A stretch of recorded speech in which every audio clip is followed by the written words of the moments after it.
be honest, I don't remember who I led off with last time. So I'll lead off with Ms. Go, ladies first. Okay, this says, and it says in really small print, I'm 56 and I own my own business. I figure I'll have to work at it until I'm 80 so that a public employee can retire at 50. Something is terribly wrong,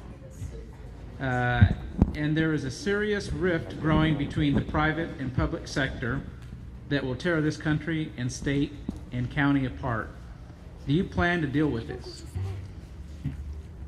There is a very serious rift, and that's what I mentioned earlier. It's ridiculous when private people are paying for their retirement, for their health benefits, and we don't have county employees doing that. That's a position that we recently took, and within the last month, actually, we made this decision. We came to agreement where everybody is going to be paying a portion of health and retirement going forward. You are going to see that it makes a huge difference down the road. I will continue. That was just the first step that had been going on for years without resolution before I got on the board. And you will find that during this last year, when Supervisor Scribner and I got on the board, we took action, and with the other three supervisors, we have now taken one step, and we will continue moving forward. Hopefully, you'll have a strong board that will continue making sure that our private sector gets what it's due and that our public employees are being treated fairly. However, their benefits are not unreasonable. Thank you, Ms. Go. Mr. Pinson. I think I've addressed this in a couple of ways before, but I have a couple of things to add.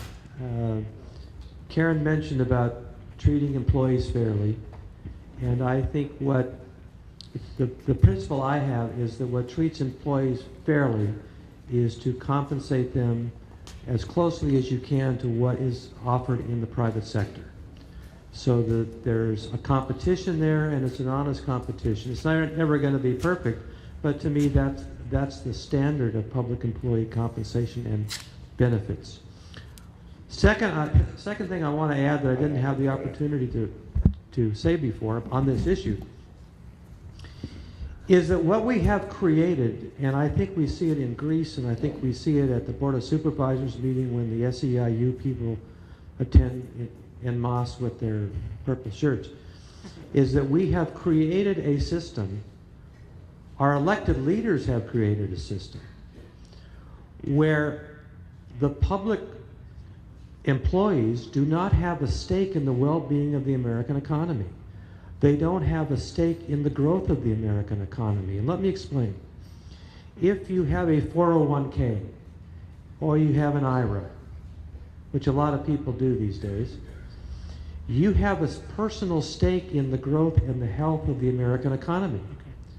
Because if your 401k and IRA goes up in value, then that's good for you. If it drops because the American economy has been Obamaized, then you have less money and you have less for your retirement.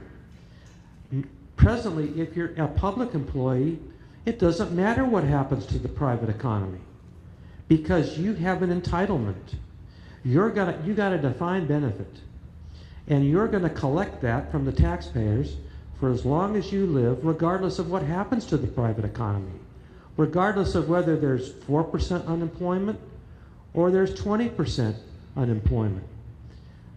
So, if I may go on for a moment. Go ahead. Just a moment. Go ahead. So we have people who are working in government and making decisions about business. Civil servants who don't have a stake in the growth of the American economy. And they're deciding on business issues every day. So we need to have a defined contribution program for public employees so that their retirement has the same risk as private employees. Everybody who works ought to have risk in the American economy. Okay, thank you. Let me just share an observation I've made since I've been on the board related to that. One thing I was really surprised, in the private sector, the merit system is very important. So we reward people who perform well, and then we don't reward people who don't perform as well. In government, everything has to be so equal that it has shocked me, and I've been trying to do everything possible to emphasize to our department heads that it's got to be on merit. You don't get an automatic raise just because you've been around forever. That we would never do that in the private sector. So just wanted to make you aware of that observation, that we're trying to bring it much more back to merit. You can reward people on merit, but not just because they've been around. And that's what I've seen happen probably over the years. It's just people keep getting increases because it's not merit-based. Thank you, Ms. Go. Okay, Mr. Pinson, what is your thinking about the COG, the COG, and their authority and the authority they have in Kern County? This is by Larry Corcoran. First of all, I think that the Kern COG, which is the Kern Council of Governments, it seems to have to exist because state law provides that every location has to have something like it for the management of transportation funding.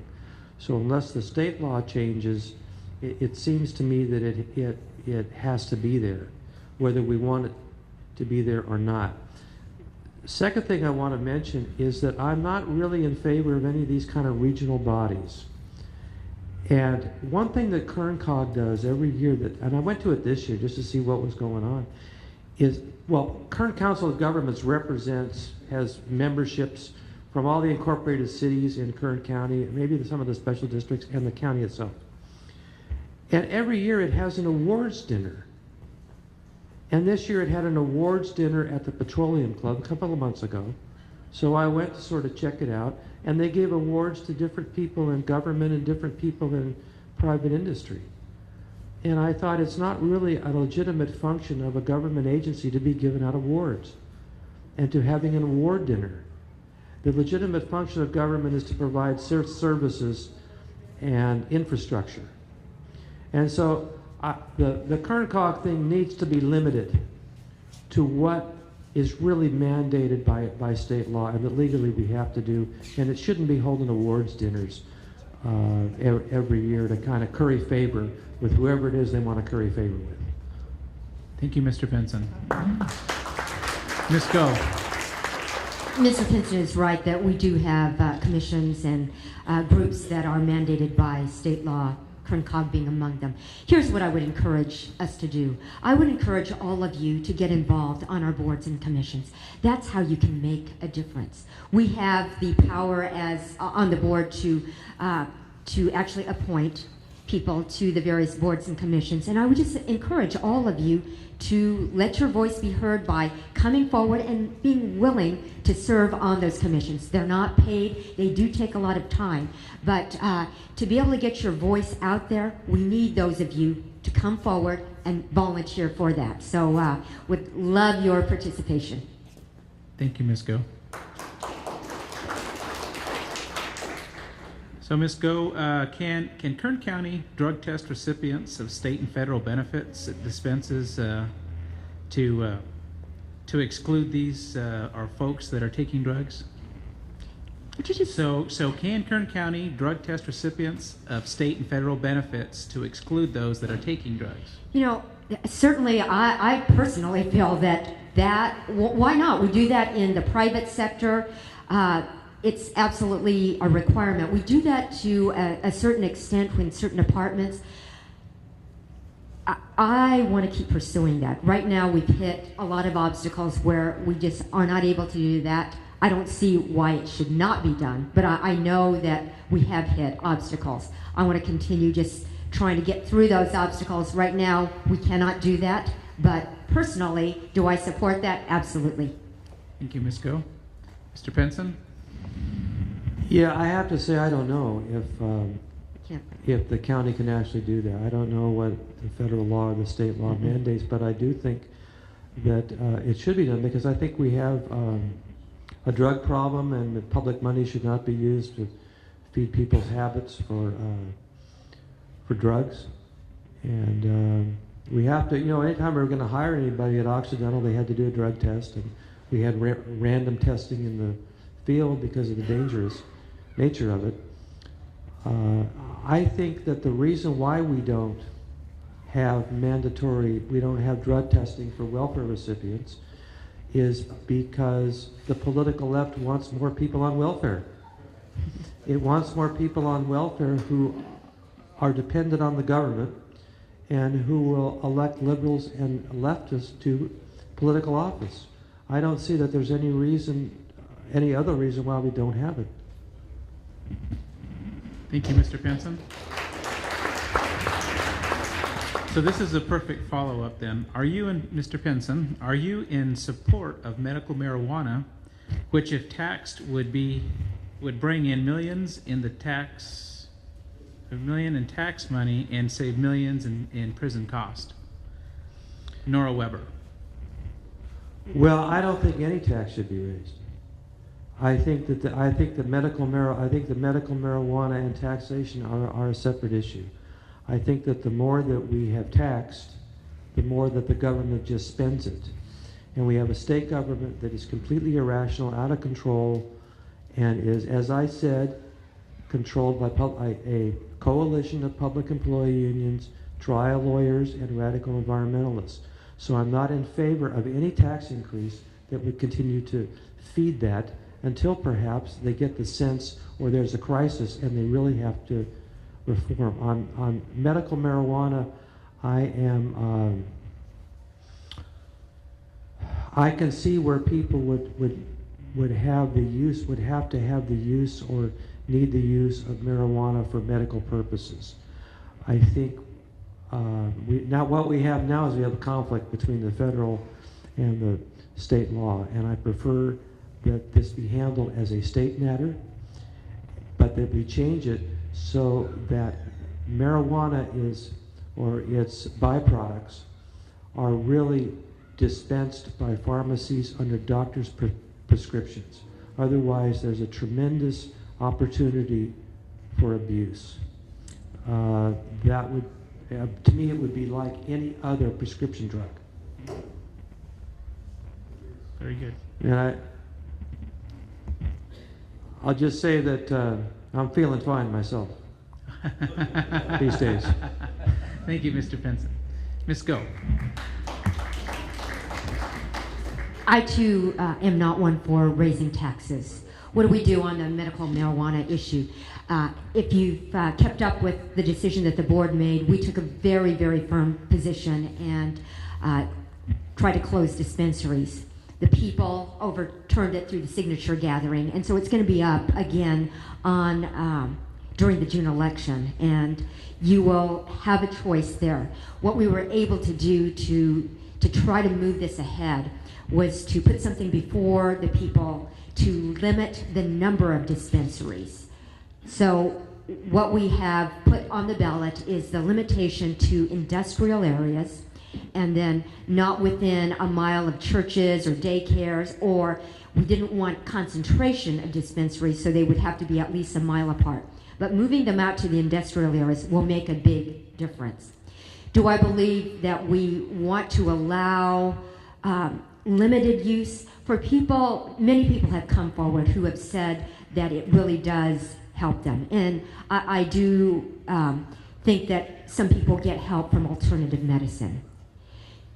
Do we want to allow it rampantly? Absolutely not. And so my position when this came before us was to allow it in limited use with a prescription, with a recommendation, but we've got to protect our children from it. And that's what was happening. That's why we took such a firm position to close down the dispensaries, because we didn't want our children affected.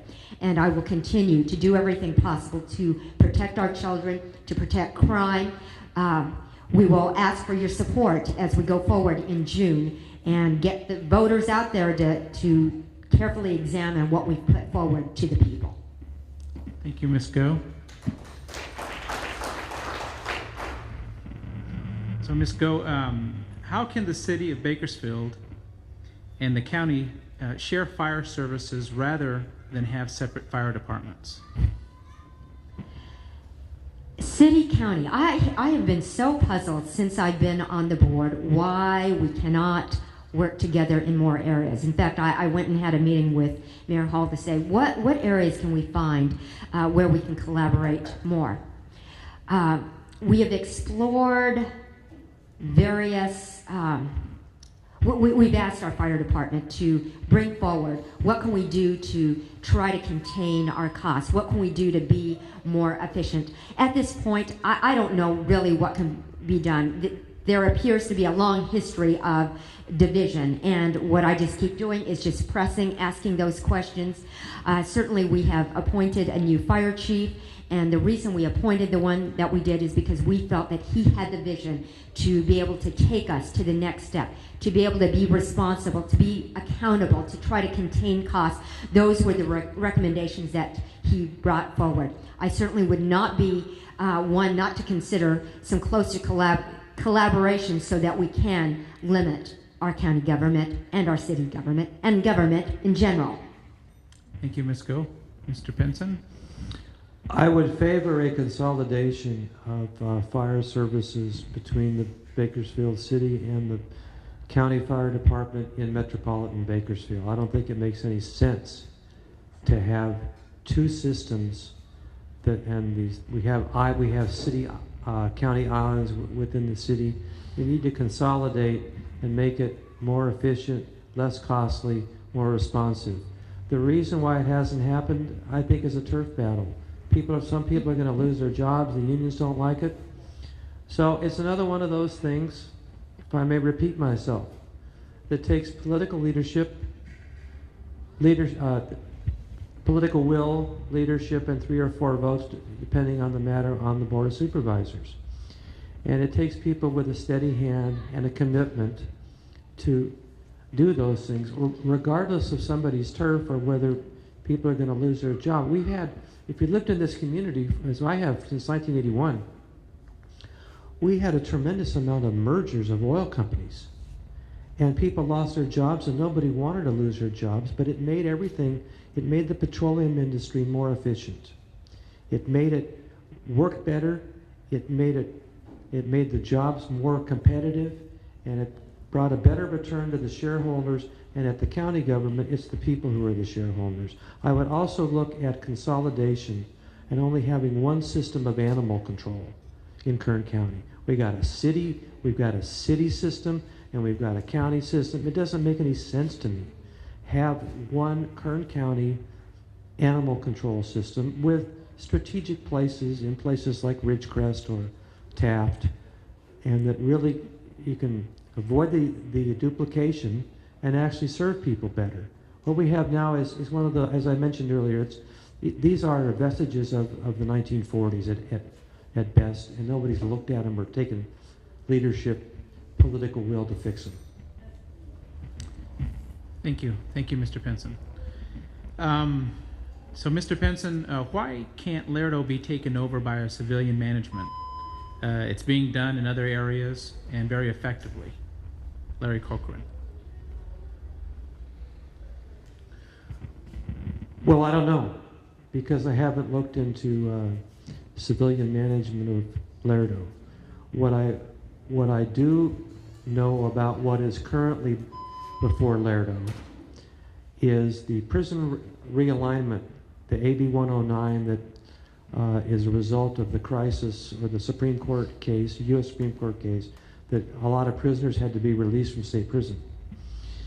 And so a lot of these prisoners are being dumped into Kern County, and there isn't room for them at Lerdo. And there's a certain amount of money that the state's given to manage this influx of the prisoners.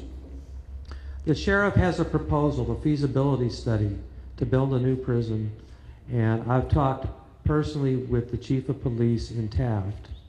There's a community correctional facility in Taft that is now vacant. And there's also one in Shafter, there's one in Delano. And the sheriff is opposed to using those facilities for different reasons. And I've seen the comments back on the feasibility study from the city of Delano. What I think needs to happen is that the County Board of Supervisors needs to hold public hearings where the sheriff can come forward, present his feasibility study, say what he wants to do, and the police chiefs and any interested citizens or the probation department can make their comments. Ultimately, the Board of Supervisors is going to have to make the call because they control the money for this. It isn't the sheriff or the police chief at TAP. It's the Board of Supervisors who are going to vote on how to allocate the money. They should hold public hearings and make the sheriff accountable to the public in public hearing and questioning on what his plan is, and take the criticism, the comments from other sources before the board makes a decision. Thank you, Mr. Pinson. Ms. Go? We will be having public hearings, and that's really what we do every single week. Budget will be under consideration, how we allocate that, and certainly all of you are welcome to come and voice your opinion. Here's the challenge that we're currently facing, is that with prisoners coming back, with crime unfortunately getting to the point where it is, we've had to release people very early. Most of them serve only a very small fraction of their term. So we're releasing prisoners to the streets. The people who are left now in Lerdo in a minimum security prison are not the minimum security people of days before.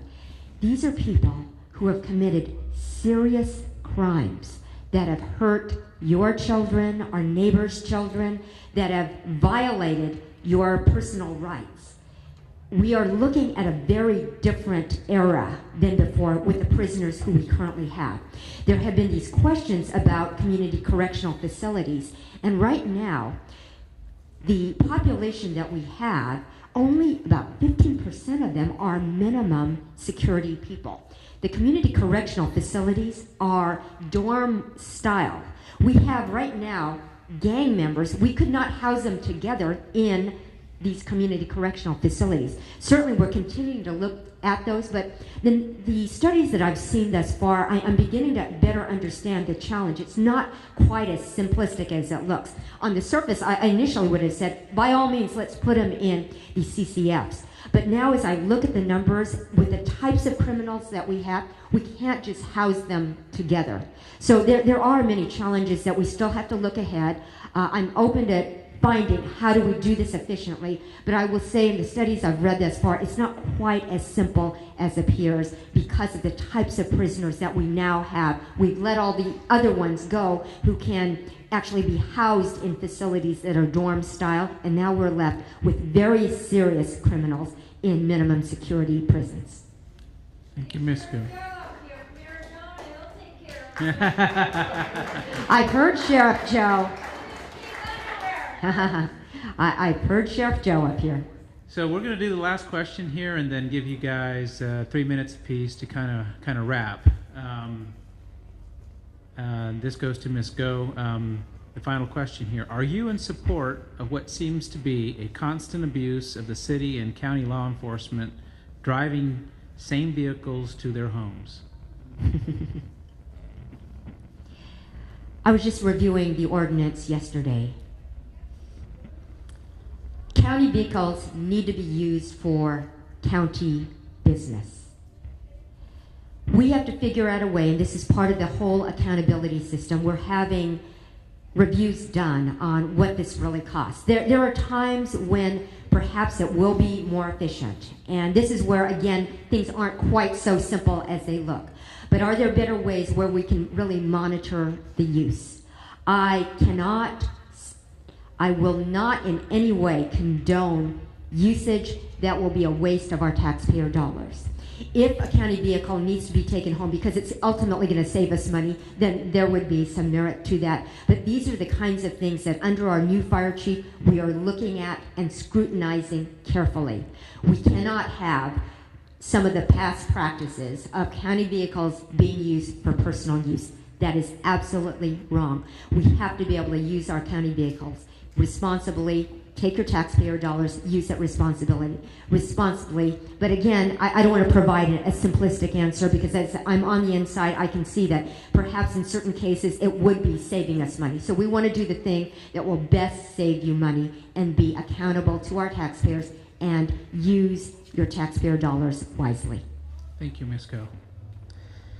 Okay, so we're going to go ahead and wrap here. And Well, wait a second. I didn't get to answer you didn't that get to answer question.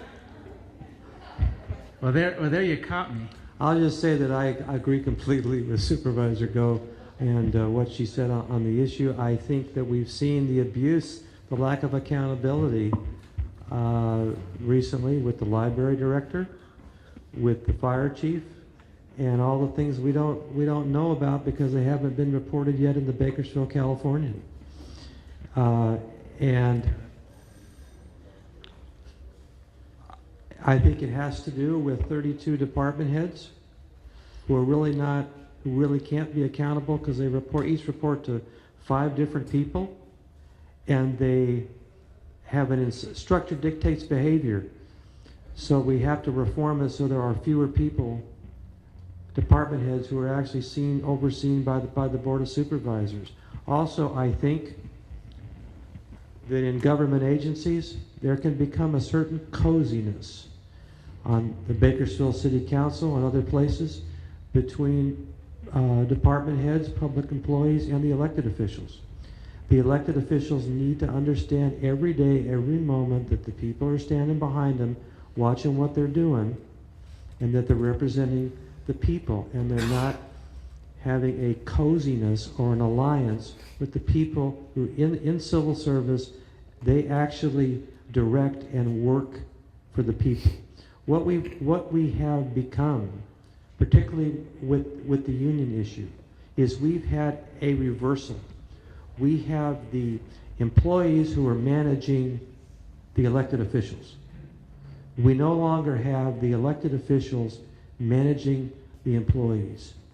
And I mean, I know I've had a steady theme about this tonight, about public employee unions and boards of supervisors and city councils. And that is the central theme for me. And it is this coziness and this reversal of roles that has occurred. Thank you.